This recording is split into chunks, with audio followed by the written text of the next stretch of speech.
Hello, and welcome back to Tommy's Top Picks. We're going to do a special video. This is John. It's been a year. Yeah, we got a Tommy. We're here. I'm here. Together to open David's box.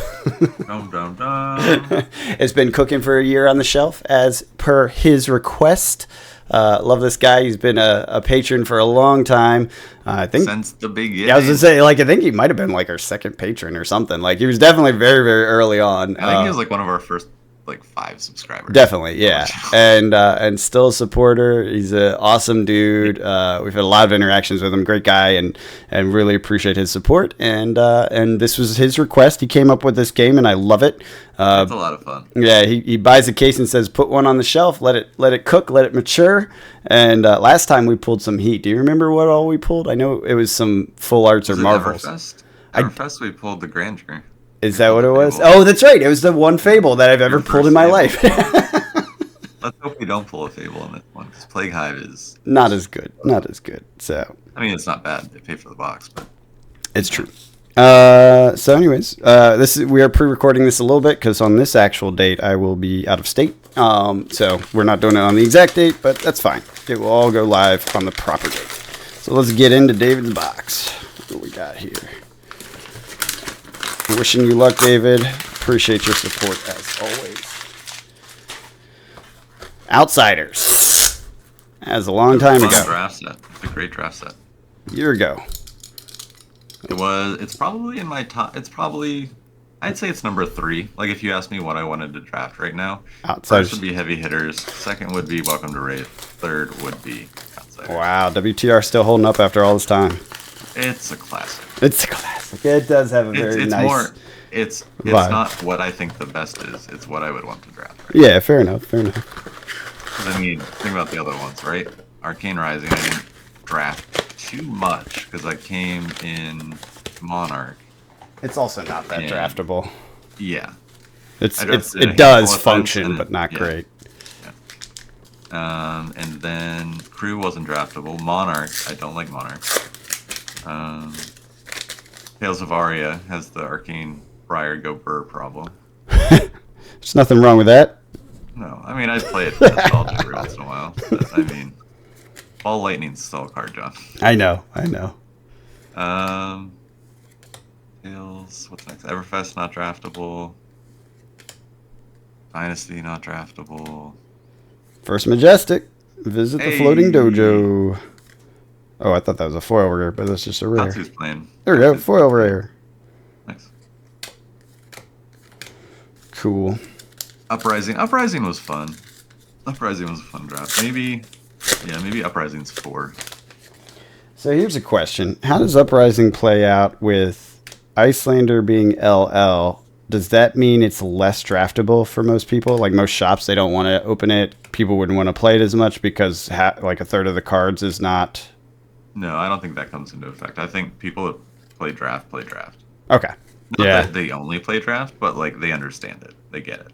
They're paying to play. And I mean, it's what, $15 a draft? You're paying for $15 to play with your friends, and you might pull something cool. Yeah. Got it. So that's not the big factor.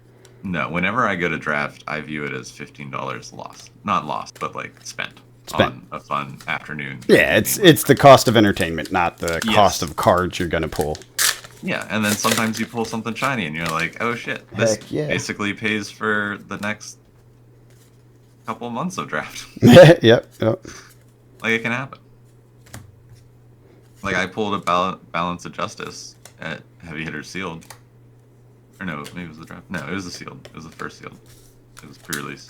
Is there anything special I'm looking for in these packs? Do you remember? Is there a weird slot for the Marvels or anything? No. I don't want to miss it if it's in here. You're not gonna miss it. Okay. It's been a long time, man. Got a foil mask of Shifting Perspectives. No. Uprising, I mean, you got Codex. I mean, we got $6 L's in this set, so. Not looking for a huge win here. Vambrance of Determination. Mm-hmm. It's not long. really stopped seeing play after Oldhim LL. But it's a generic that everyone needed, so it was really in demand when it first came out, and now it's $6.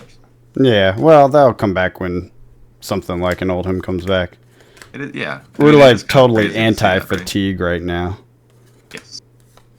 I'll tell you, I listen to Staxwell's stuff pretty frequently because he's good at the look. Give and take. Is this any good? Hey, that's a good I card. like that card.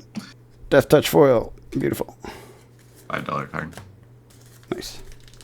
And he was talking about the trench coat, right? He's like, this is dirt cheap right now, but people should buy it because eventually it's gonna do work. And when that happens, it will be too late. You know, you'll have waited too long, and it'll be super expensive again.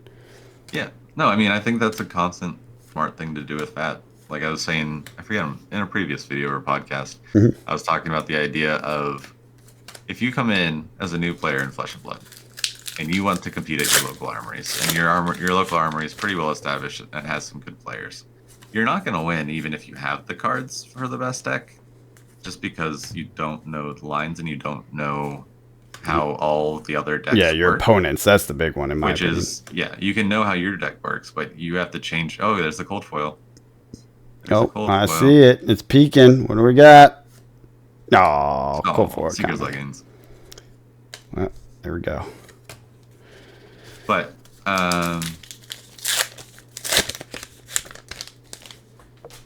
talking about new players coming in. New players coming into the game, and you have all the cards, and you have the best deck. But if you don't know what your opponent does, then you're not gonna. You need to play your deck differently into different heroes. So I always recommend picking a hero that you like the gameplay of, that's maybe off meta, learning the game, picking up those cards that are cheap, and then eventually that class will get good again, and you'll have the cards. And maybe you get a new hero, but new heroes aren't expensive.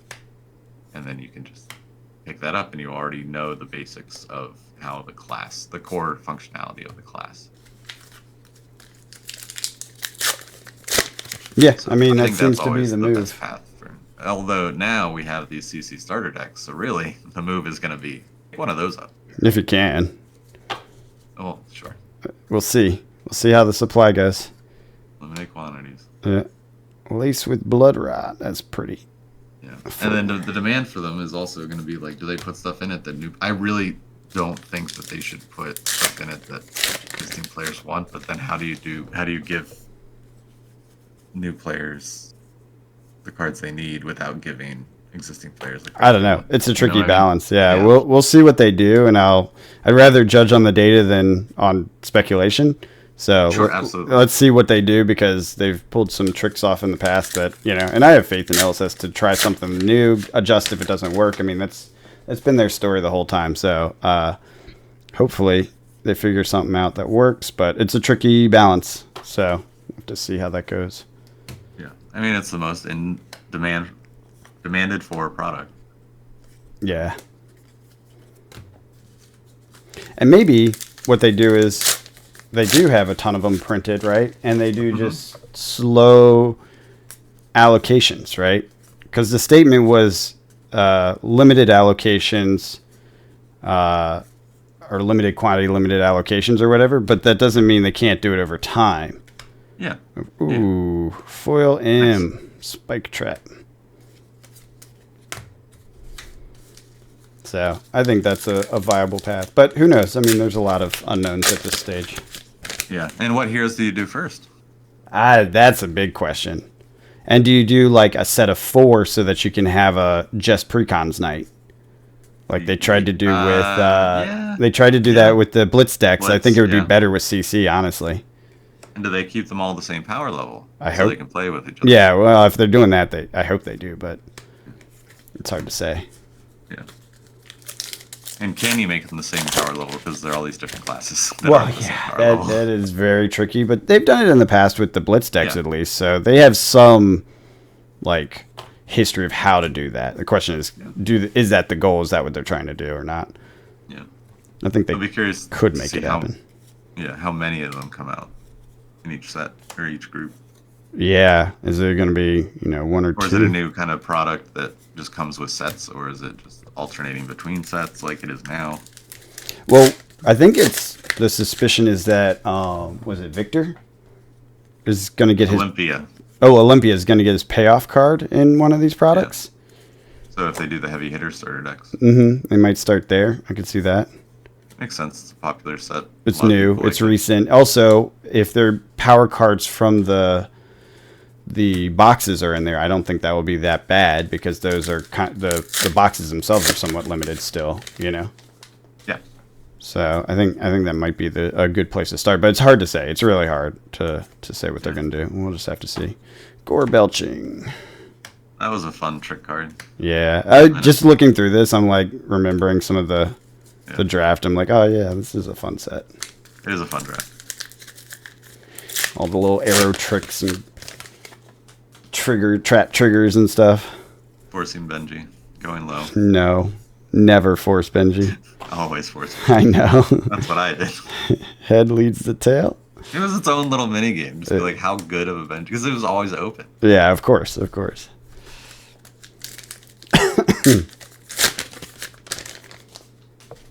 Introduction of Assassin was in here, right? Mm-hmm. It's good times. Changing meta first. No, this wasn't the first Mill was 2.0. gonna The be a second thing. 2.0. Right? It was Uprising first. Uprising was first. I guess Dynasty, but that's not a draftable. No.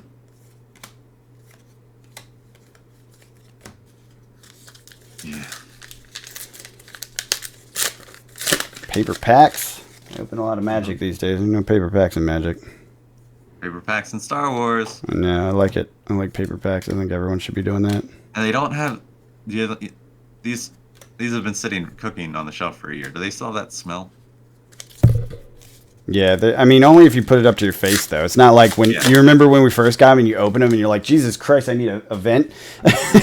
Yeah, no, it's not like that bad. Yeah, it's that has faded. That's good. Ooh, premeditate. Is that still a good card? It's $15, $16 card. That's good. That's a good hit.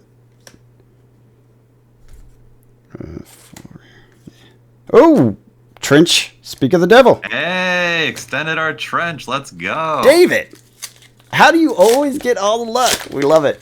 We love it. That's so good. It's the best. It's the best. His philosophy, cook it on the shelf for a year and you get the heat. And it has worked out, 2 out of 2 times now. So Yeah, it's a $120 card. that's this paid for the most of the case, I think. Yeah.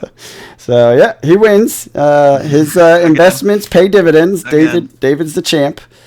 Love it. Love it. What's love the it. temperature of your shelf that you cook at? Yeah. I gotta get me a shelf that cooks. Oh man, that's so good. In the last few packs too. That's so good. I did not have high hopes. I'll be honest. I was like, oh, we pulled a cold foil commons. Yeah, exactly. Fantastic. All right. Well, David, awesome. as always, thank you for being a awesome patron. We got quite a few M's too. We got 1, 2, 3, 4, 5, 6, 7, 8 on the dot. Yeah, that's the number. Too. Cool. Yeah, so we will. I will pack this up and get it all out to you. I'll probably show up before the video does. So if you want to wait and let it cook some more before the video comes out, you're welcome to do that. I actually will get another cold foil. I'll probably send you a link so you can watch it before it's actually published. That's probably the move. Yeah. That's the move. So everyone else will see it on the day of, but you'll have a sense of what's coming. So anyways, yeah, thank you as always for being an awesome patron. I hope everything's going great in your life. I know, the past few years have been tricky for a lot of people, so I hope you're doing all right. And, we'll be in touch to send this out to you. Absolutely. Cool. This is a great box, as always. Yeah. I don't get it. I don't get it, John. Just send me your box to cook on a shelf. I'll just do it for a year. That's all. That's it. Cool. That's I may leave a Star Wars box. That's fine. I have room. All right. Well, until next time, have a good one. See ya.